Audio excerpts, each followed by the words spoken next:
Hey guys, thanks for watching and welcome to the video. In today's review, we'll go through the build quality of this IEM as well as their musical performance using different tips plugged into an iPhone with an Apple dongle. We'll also look at gaming and movie performance. In terms of audio quality, we'll go through soundstage and imaging, bass, and vocal performance.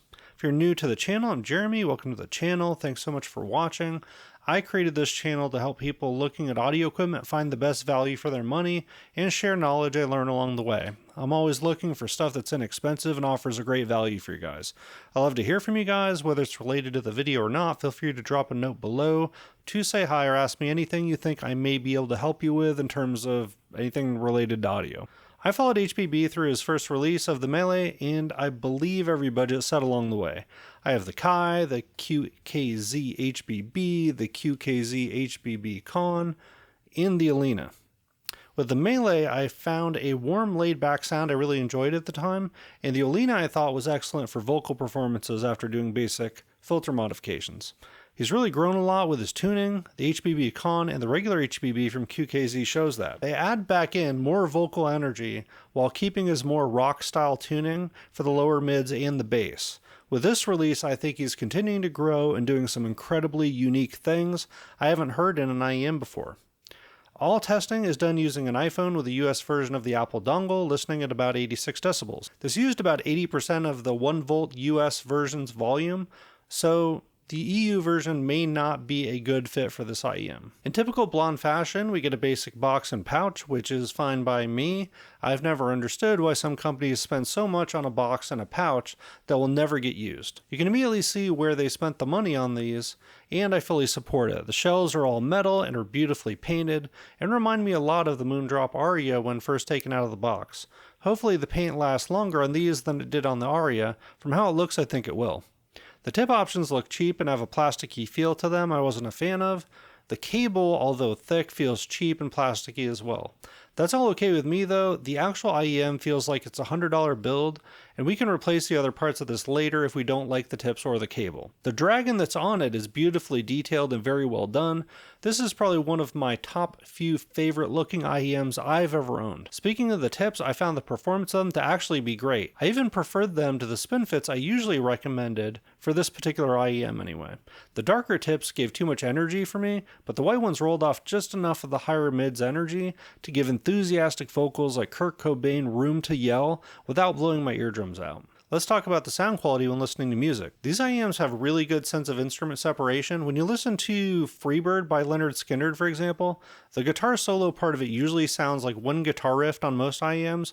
With these, it's easy to make out instruments even in the same frequency response range, but especially in the mids that are pushed to the forefront of the mix. So if you like dueling guitars or really hearing loud and clear, funky bass riffs, these are the IEMs for you. That being said, the soundstage is pretty small, and the instruments feel like they're on top of each other. Listening to Hotel California by the Eagles from the Hell Freezes Over tour, it's hard to make out exactly where on the stage the instruments are, and there's a strong sense of left-right tilt to the instruments that affects gaming performance, but we'll get into that later. The crowd feels very close, and at higher volumes that actually sounds pretty cool, but it feels like they're playing in a very small venue. Vocals come out clear and out front, but feel pretty distinctly separated from the rest of the mix. This works great for giving clear and distinct vocals, guitars, and bass, but doesn't work as well for making music seem authentic and smoothly connected. It's a reasonable trade-off though for a very unique IEM. The bass on these IEMs seems to be tuned for punchy bass guitars and drums, not so much extended deep rumbly bass. On songs like Angel from Mass Attack, there's a snappy energy to the bass, which is a little fatiguing. It's plenty strong though, and you won't feel a lack of bass while listening. It's not muddy at all. The trade-off for this is it's a little less rich and laid back than I would like. I'm guessing this was a trade-off they had to make to keep the mids as clear and separated as they sound. These actually remind me a little of the CRA, clear, clean bass without a lot of nuance that doesn't bleed into the mids.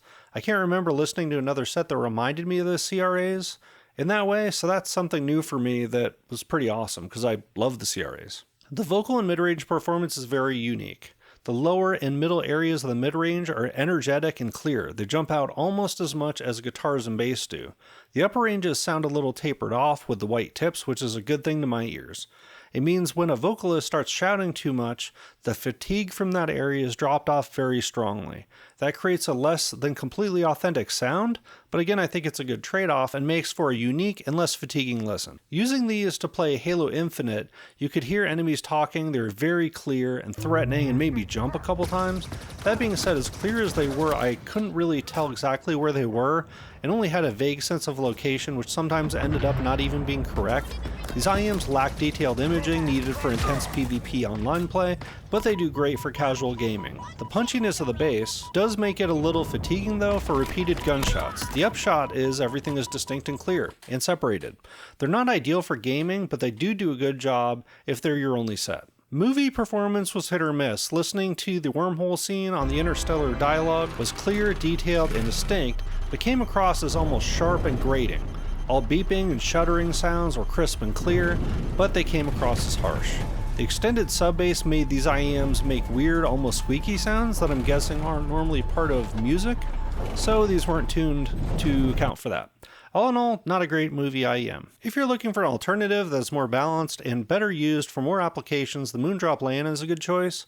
It has a very forgiving tuning that sounds good for just about any music, and does a great job with gaming. It has a less clear but larger feeling of bass, and a laid-back mid-range that makes it easy to listen to for extended periods of time. It also has a very small and easy-to-wear design that feels light in the ears and is easy to wear for long sessions. So all in all, I think this is a great IEM by HBB.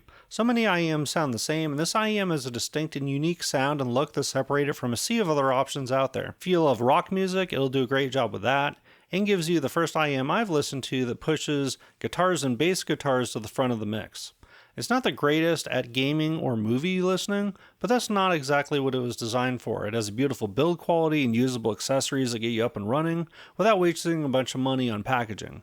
All in all, it's a very nice set and a worthy next step for IEMs tuned by HBB. So that's what I got. Thank you guys so much for watching. Hopefully we'll keep churning these out. Let me know if you have any questions on the IEM, and I would love to see you in the comments below. Thank you so much for watching.